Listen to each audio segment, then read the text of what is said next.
नमस्कार। ये बताइए, मांझी में जिस तरह आप लोग लगातार आरोप लगा रहे थे चुनाव हारने के बाद, और जीतनराम मांझी ने भी जिस तरीके से कहा, बयान दिया, कैसे देखते हो उस बयान?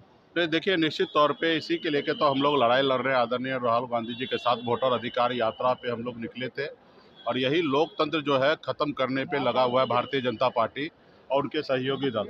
आपने देखा कि किस तरीके से मांझी जी ने जिक्र किया कि 2020 में हमने डीएम साहब को कहने से हमने वहाँ पे जीत दर्ज कराया, और अभी भी अगर हमें फ़ोन करते तो हम जीत हासिल करा देते।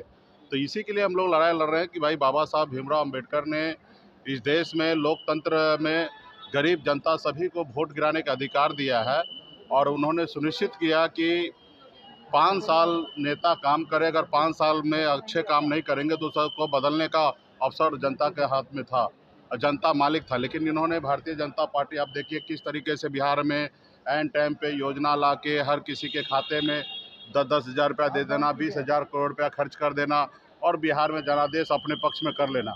अगर इसी तरीके से चलता रहेगा, काम कोई सरकार ना करे और सत्ता में इसी तरीके से बैठा रहे, इसी तरीके से वोट चोरी करके सत्ता में बैठा रहे, इसी तरीके से डीएम को फ़ोन करके और प्रत्याशी को जिताया जाए, तो फिर तो इससे अच्छा इस देश में चुनाव बंद हो जाना चाहिए। अभी हम लोगों को ज़्यादा सोचने की आवश्यकता नहीं है।